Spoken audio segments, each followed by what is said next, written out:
जय श्री राधे, जय श्री कृष्ण। मित्रों, हम भगवत गीता में प्रवेश करते हैं और आज जानते हैं कि जो भगवत गीता में सर्वप्रथम जो श्लोक आता है और वो श्लोक किसके द्वारा वो किससे संबंधित श्लोक है, कौन प्रश्न करता है सबसे पहले, तो यहां वर्णन आता है धृतराष्ट्र उवाच, अर्थात धृतराष्ट्र जो कौरव के राजा हैं। हस्तिनापुर के राजा कौन है? धृतराष्ट्र हैं। उनके पुत्र हैं कौरव। पूरी भगवत गीता कौरव और पांडवों के बीच में हो रहे युद्ध के दौरान भगवान श्री कृष्ण के द्वारा दिया गया दिव्य ज्ञान है। तो यहां पर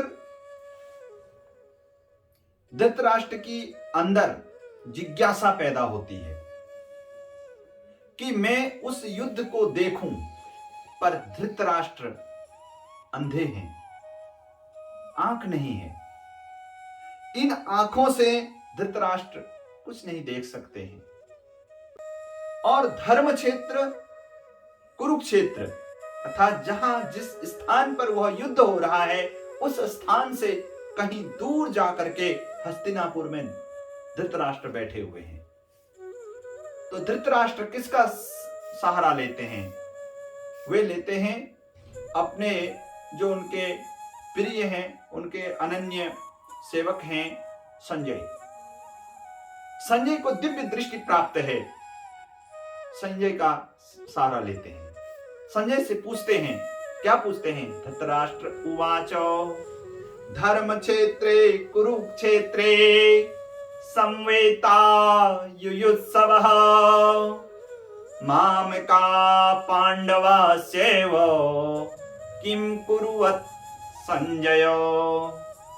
कहते हैं, हे संजय, धृतराष्ट्र कह रहे कि हे संजय, धर्म की क्षेत्र और कुरुक्षेत्र जो धर्म का क्षेत्र है, युद्ध क्षेत्र में परिवर्तित हो गया है। कुरु अर्थात जहां युद्ध करने के लिए पांडव और कौरव एकत्रित हुए हैं, वहां क्या हो रहा है मैं देखना चाहता हूं। मेरे पुत्रों ने और पांडवों के पुत्रों ने क्या किया, ये सब मैं देखना चाहता हूं। वो क्या क्या कर रहे हैं, ये सब देखना चाहता हूं। तो सज्जनों, ये इच्छा जब धृतराष्ट्र ने प्रकट की, ये धृतराष्ट्र है क्या, ये कुरुक्षेत्र क्या है, ये संजय क्या है, इस पे क्या हमने कभी मंथन किया, क्या कभी विचार किया? कहते हैं कि ये जो शरीर है हमारा मानव देह, पांच भौतिक देह, इस देह के अंदर पूरा ब्रह्मांड समाया हुआ है। जो ब्रह्मांड को हम बाहर देख रहे हैं, इस ब्रह्मांड के अंदर जितने भी चीजें हैं, वे सब हमारे इस दिव्य शरीर के अंदर विद्यमान हैं। इस शरीर के अंदर ज्ञान भी है और इस शरीर के अंदर अज्ञान भी है, क्योंकि किसी भी चीज का विलोम शब्द जरूर होता है। तो ज्ञान का विलोम क्या हुआ? अज्ञान। विद्या का विलोम क्या हुआ? अविद्या। तो अर्थात विद्या भी है और अविद्या भी है। तो अज्ञान जो हमारे अंदर विद्यमान है, अविद्या जो हमारे अंदर विद्यमान है, वह अविद्या, वह अज्ञान ही धृतराष्ट्र है, जो कौरवों का पिता है। वो क्या है? वो धृतराष्ट्र है, कौरवों का पिता धृतराष्ट्र। तो यहां पर वही अज्ञान, कौरवों का पिता धृतराष्ट्र। और संजय क्या है? बोले हमारे शरीर के अंदर जो संयम है, वो संयम ही संजय है। जो व्यक्ति अपने जीवन में संयम को रखता है, संयम का पालन करता है, उसको दिव्य दृष्टि प्राप्त होती है। अर्थात ईश्वर की कृपा से, परमात्मा की कृपा से सब कुछ देख सकता है। दूर दृष्टि, दिव्य दृष्टि का मतलब जो दूर देखने की जिसकी क्षमता हो, और वह उस दिव्य दृष्टि से अर्थात दिव्य ज्ञान से दूसरे व्यक्ति को भी दर्शन करा सकता है। एक दर्शन होता है हम आंखों से, अपने आंखों से कर रहे हैं, और एक होता है जो हमारे अंदर ज्ञान है, उस ज्ञान से भी हम दिव्य दर्शन करते हैं, उस ज्ञान से भी हम दर्शन करते हैं। तो वो जो है, अब ये अज्ञान कहां विद्यमान है? बोले ये मन के अंतराल में रहता है, और अज्ञान से आवृत मन अर्थात धृतराष्ट्र जन्म से ही अंधा है। जो धृतराष्ट्र है वो जन्म से ही अंधा है।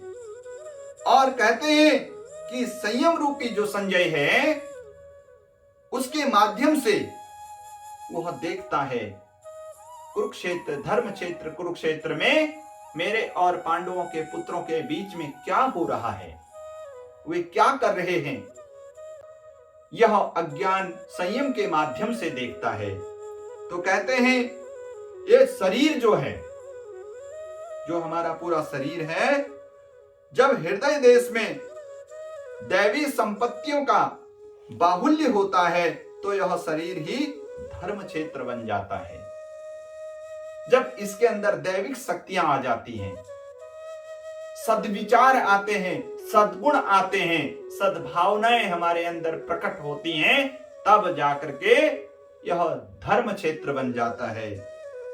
और जब इसके अंदर आसुरी शक्तियां जब इसके अंदर विद्यमान हो जाती हैं, जब इस शरीर के अंदर आसुरी शक्तियां आ जाती हैं, तो यह शरीर कुरुक्षेत्र बन जाता है। क्योंकि दैविक शक्तियां और आसुरी शक्तियों के बीच में द्वंद्व होता है, युद्ध होता है, मारकाट शुरू हो जाती है। तो उसी द्वंद्व को दिखाने के लिए संयम रूपी संजय धृतराष्ट्र को, संयम रूपी संजय की आवश्यकता धृतराष्ट्र को पड़ती है, यानी अज्ञान को पड़ती है। और तब अज्ञान की यानी धृतराष्ट्र की सुत पिपाशा शांत होती है। जब वो देखते हैं तब सुत पिपाशा उनकी शांत होती है, उत्सुक होते हैं वो उस युद्ध को देखने के लिए धृतराष्ट्र। तो इस प्रकार से हम लोगों को भी यह गीता, श्रीमद् भगवत गीता जब हम पढ़ते हैं, जब इसको किसी के मुखारविंद से श्रवण करते हैं, तो हमारे अंदर भी जो अज्ञान विद्यमान है वह अज्ञान दूर होता है और दिव्य दैविक शक्तियों का दर्शन हमको होता है, और दिव्य दैविक शक्तियों का प्राकट्य हमारे शरीर के अंदर उत्पन्न होने लगता है, प्राकट्य होने लगता है। और जब दिव्य दैविक शक्तियां हमारे शरीर के अंदर उत्पन्न होती हैं, तो सद्विचार, सद्गुण, सद्भावना की भाव हमारे अंदर प्रकट होते हैं, और जिससे हमारा कल्याण होता है। क्योंकि वेद व्यास जी लिखते हैं, अष्टादश पुराणेषु व्यासस्य वचनद्वयम् परोपकाराय पुण्याय पापाय परपीडनम्। 18 पुराण वेद व्यास जी ने हम मनुष्यों के लिए लिखे, रचे। उन 18 पुराणों में एक ही शब्द कहा कि जो पुण्य कर्म करता है, यानी जो परोपकार करता है, वह पुण्य को अर्जित करता है। जो पाप कर्म करेगा, जो दूसरे को पीड़ा देगा, जो दूसरे को कष्ट देगा, ये पाप कर्म है। तो इनसे क्या होता है? पाप अर्जित होता है। और पुण्य दूसरे का हित करना, दूसरे के ऊपर दया करना, दूसरे को समदृष्टि समभाव से देखना, प्रत्येक प्राणी में ईश्वर का दर्शन करना, ये पुण्य कर्म है। इसी पुण्य कर्म के प्रताप से मानव इस लोक और परलोक में भी सुख की प्राप्ति करता है। तो इसी के साथ आज हम भगवत गीता के पहले श्लोक में पहुंचे हैं। आगे आगे आगे अन्य अन्य श्लोकों में हम प्रवेश करेंगे और आप हमारे आगे गीता भगवत गीता के और चीजों को और श्लोकों को सुनने के लिए, देखने के लिए, जानने के लिए हमारे वीडियो को लाइक, सब्सक्राइब और शेयर जरूर करें, ताकि आपको हमारे आने वाली अन्य वीडियो भी प्राप्त हों और आप उनको देख सकें। और धीरे धीरे हम गीता के अंदर प्रवेश करने जा रहे हैं और आपको गीता का दिव्य ज्ञान का लाभ प्राप्त हो सके। जय श्री राधे, जय श्री कृष्णा, राधे राधे।